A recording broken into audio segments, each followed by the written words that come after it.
Hey class, welcome to our recorded session for the day. I've decided to put this video at the beginning of the Nearpod, but also in the class announcements because I took some polls and you guys seem to really prefer the Nearpods, most of you, but also enjoy a video. So it seems kind of like we're in a live class, so I figured why not do both. But we'll have the Nearpods count as the exit ticket. And I will just go over the slides in this video. You can watch it while you do the Nearpod if you'd like, or you could watch it and then do the Nearpod. Whatever you feel like is most effective for your learning is what I want you to do. So our writing prompt for today is this. I want you to write about someone who's pretending to be someone or something they're not. PowerPoint suggested this image of a puffin, and I couldn't pass it up because I do have an odd affinity for puffins. So you can totally relate it to the prompt if you'd like, or don't, or just laugh about it. Either way, write a paragraph about someone who's pretending to be someone or something they are not. You can pause this recording and go right on the Nearpod slide if you'd like. Or you can just watch the whole thing and then you'll finish the Nearpod. We are going to go over a bit more analysis of Here is New York, which we read in class yesterday.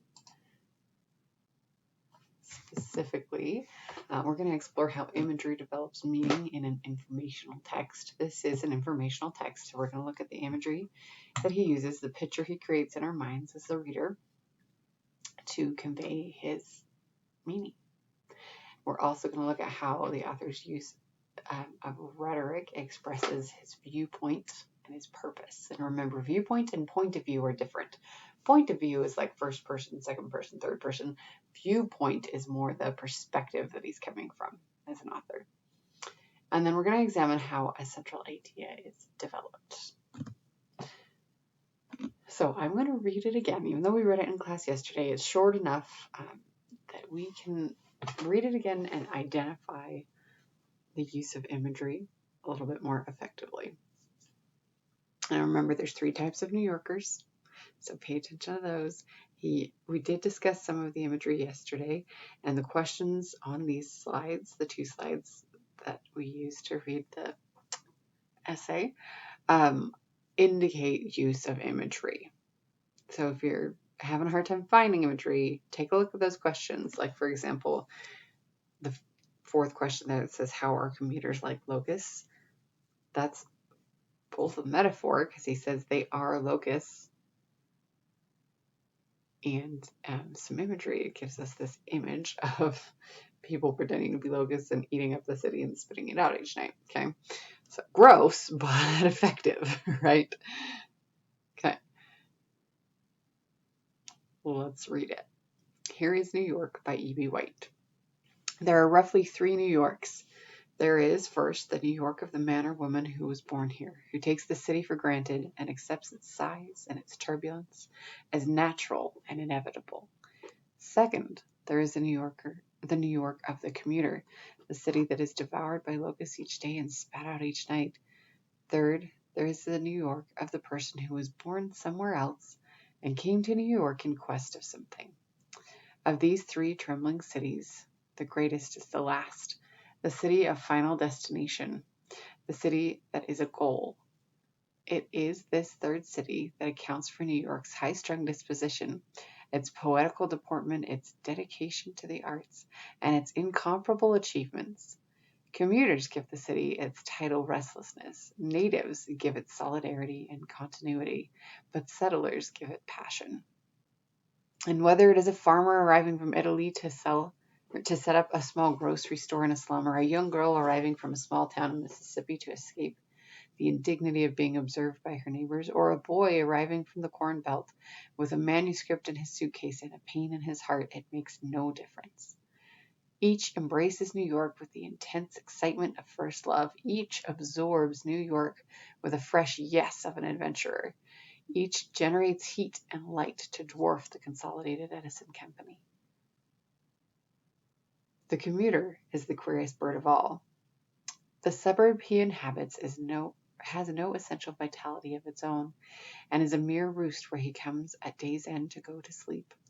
Except in rare cases, the man who lives in Mamaroneck or Little Neck, or Mamaroneck or Little Neck or Teaneck, and works in New York discovers nothing much about the city except the time of arrival and departure of trains and buses and the path to a quick lunch. He is desk-bound, and has never, idly roaming in the gloaming, stumbled suddenly on Belvedere Tower in the park, see the ramparts rise sheer from the water of the pond, and the boys along the shore fishing for minnows, girls stretched out negligently on the shelves of the rocks. He has never come suddenly on anything at all in New York as a loiterer because he has had no time between trains. He has fished in Manhattan's wallet and dug out coins, but has never listened to Manhattan's breathing, never awakened to its morning, never dropped off to sleep in its night. About 400,000 men and women come charging on the island each weekday morning out of the mouths of tubes and tunnels. Not many among them have ever spent a drowsy afternoon in the great rustling oaken silence of the reading room of the public library, with the book elevator, like an old water wheel, spewing out books onto the trays. They tend to their furnaces in Westchester and in Jersey, but have never seen the furnaces in the Bowery, the fires that burn in oil drums on 0 winter nights.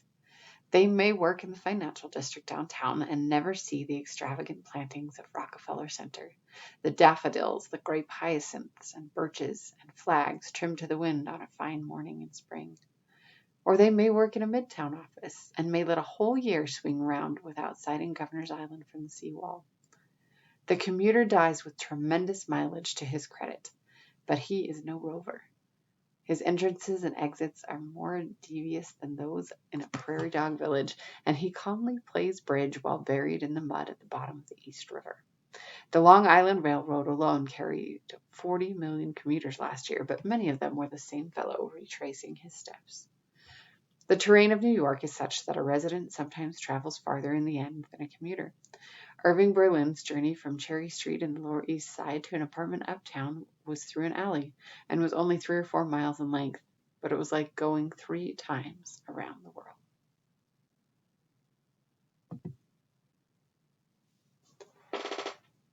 Yesterday, we pointed out some of the imagery. We talked a bit about how the word loitering is used often to indicate somebody who's waiting somebody somewhere but shouldn't be necessarily. You see signs that say no loitering to keep away, those skateboarding hooligans. But in this situation, he makes it sound like loitering is something to be desired or something that should be done. That these commuters, these people coming in and out of the city every day who don't really live there, don't 100% belong there, haven't taken the time to loiter as they should, and have therefore missed out on all these things. So it's funny how he changes the connotation of that word to be something different. We talked a bit about how he compared the commuters to prairie dogs hopping in and out of tunnels, right? Because the subway system is underground, which also makes the sense that the sentence at the end of the second to last paragraph there make more sense. He calmly plays bridge while buried in the mud at the bottom of the East River. That's a tunnel that's going through the mud under the East River, a subway tunnel or a train tunnel, and the guy's playing bridge while he's on the tunnel. So we've got lots of tunnels and reasons why these people are underground and are missing everything that's above ground. So let's take a look at these 3 types of New Yorkers and where they're from. Now on the Nearpod, you've got a draw it slide that you can draw or type your answers on here. But as we know, natives were born and raised in New York City, in one of the 5 boroughs, be it Manhattan, Staten Island, what have you. Their birthplace is also their home. They work in the city, and their contribution, as we go back to the first paragraph here, is taking the city for granted, really. And he says, as he's introducing each of the 3 types of New Yorkers here, he then goes on to say, of these 3 cities, the greatest is the last. The settlers give it more passion than anybody else. But it says here too that commuters give the city its tidal restlessness. So tidal referring to the tides of the ocean, and restlessness meaning like uneasiness. So that's the natives' contribution is the tidal that's the commuters' contribution is the tidal restlessness. They're this wave of people that are coming in. Let's go back and see what the natives' contribution is. The native gives it solidity and continuity. So basically, they give it some kind of consistency. They're the ones that are always there that keep the city what it is on a daily basis. And most of them don't travel a lot outside of the city, according to E.B. White. Their travel is from one alley to another, essentially. The commuters, on the other hand, I don't believe he says if they're really born anywhere else. Yeah, just people could be born anywhere. Their home is outside of the city.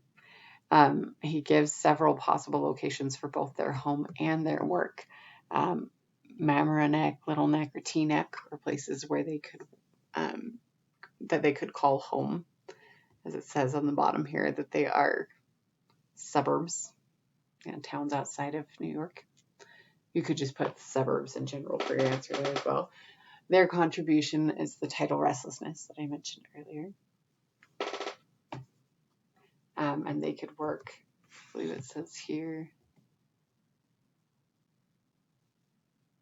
they're desk bound, so they likely work at a desk. But it also said a financial district, so they could work at the financial district, or they may work in a midtown office and may let a whole year swing around. So financial district, midtown office are two of the options that he suggests for where they work, and their contribution is that tidal restlessness. They travel in and out of the city regularly, usually by subway or train or bus. And the settlers, he doesn't give us quite as much about them. The commuters are where he focuses as people in order to highlight the city and all the things that they're missing, right? So the settler's birthplace could be anywhere. He gives a couple examples. He focuses on them in that second half of the first paragraph here. A farmer arriving from Italy, a small town girl from Mississippi, a boy from the Corn Belt. Several different options here. They could work in the small grocery store that they're setting up. They could be trying to sell their manuscript. They could be trying to become an actor or an actress. Generally, they're going to be somebody involved in the arts, if you're fitting this stereotype. Their contribution is passion. And their travel is usually a one-way ticket destination to New York City, according to E.B. White. Author's purpose and point of view. Now, we went over a bit about E.B. White yesterday, and I'll skip to that slide right now, but we'll come back to this one. He was born in Mount Vernon, New York, so somewhere upstate, right? And he graduated from Cornell University and became a writer and a contributing editor. He worked for the New York Times, so he spent a lot of time in New York City between university and his job. He was born, so you could consider him a settler, I suppose, because he was born in New York State, but ended up settling in New York City. So that is his viewpoint, or contributes to his viewpoint, that he has observed the city both as an outsider and as a settler. And then the purpose of the passage is up for interpretation, of course, but generally speaking, we can assume that the purpose of the passage is to introduce the reader to the types of people that can be found in New York City. are the types of people of which New York City is made. We've got some rhetorical devices here to review. So take a minute on the Draw It page on the Nearpod to match. There's 2 slides to match the definition of each of these rhetorical devices to the rhetorical device as a reminder of what you're going to want to look for in this piece as you're identifying the central idea, sometimes confused with the theme. I want you to be able to know what they are. So take a minute, pause the video, and review those. Once you've reviewed them, I want you to read it again on your own and see if you can't spot some of these rhetorical devices. He doesn't necessarily use all of them, but he does use some of them. Like we talked about the word on the next page, the word hyperbole, or sorry, not hyperbole, the word loitering, having a different connotation than it usually would. One we don't have on here necessarily, but that does fit under symbolism, is metaphor. He's got a lot of metaphors that he's saying one thing is another, but they're often symbols.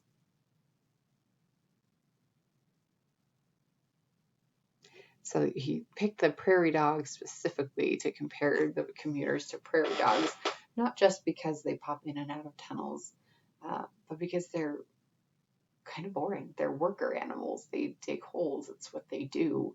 And these people are continuing to do the same thing day in and day out, very pattern oriented and unaware of what is above them.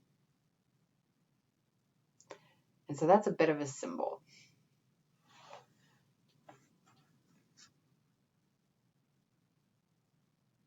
So look for things like that. You'll find several throughout this piece. A nuance or even a connotation could be where it says he calmly plays bridge while buried in the mud at the bottom of the East River. The words buried and in the mud give it this connotation of negativity and this sort of nuance that that's not what they should be doing. They should be taking in the city, walking across the bridge and watching the sunset, enjoying the city. But instead, they're taking the train back to Long Island. So keep that in mind. We may have a bit of hyperbole here too, of all the things these people are missing, right?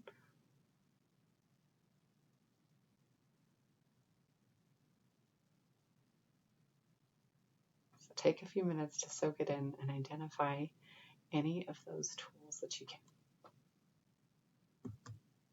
Okay, then we'll move on to central idea. The central idea is also the main idea. These terms are synonymous with each other. It's the message that the author is trying to get across to the reader. It is not the topic. A central idea is stated in a sentence, not just 1 or 2 words. So you can't say, oh, the central idea is New York. Nope, that's the topic, right? New York is the topic. The central idea will be a sentence, a main idea that the author is trying to convey. Okay. You generally hear central idea with informational texts and theme with literary texts.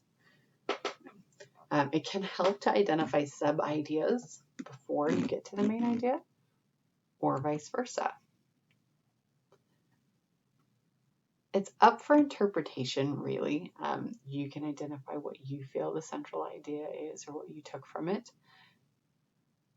But oftentimes you'll find 1 or 2 sentences in a piece that are really the main idea that the author's trying to drive home, whether it's they actually state a claim in the beginning of their piece or towards the end of their piece, or if it's just the idea that stood out most to you. If I were to pinpoint a central idea for Here is New York by E.B. White, I would say that he was trying to convey the message that the true New York City is created by those who choose to make New York their home, not necessarily by the people who happen to be born there or the people who commute there for work. But he does say at the beginning here, Third, there is the New York of the person who was born somewhere else and came to New York in quest of something. Of these three trembling cities, the greatest is the last, the city of final destination, the city that is a goal. So he says that in the beginning, that the city of the settlers, the people who choose to be there, is the best one. So you have textual evidence to support that that could be the central idea of the piece. Because he goes on throughout the rest of the piece to see all of these glorious things about New York City, with the support that it is what the commuters are missing, right? So keep that in mind. That is one possible central idea. Tell me if you found any others. I've got 2 questions on our exit ticket in the Nearpod to give you an idea of if you're ready for the test or not. If you do well on them, you probably are.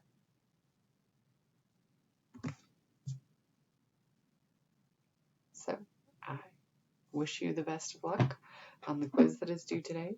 Hopefully this Nearpod lesson was helpful to you. And when in doubt, read the piece again. If you're having a hard time with the quiz, read this again, read Quilt of a Country, review the Nearpod lesson that we did on Quilt of a Country last week. Actually, I think that was the one that I recorded and didn't do a Nearpod off. But either way, it's available in the course content. Review it. This is an open book quiz, so don't feel like you're cheating if you've got your book open. I don't want you to memorize these. I just want to know that you understand them enough to analyze them accurately. Keep in mind, this is review. We've been going over rhetorical devices like this since like September, so you can totally do this. Best of luck.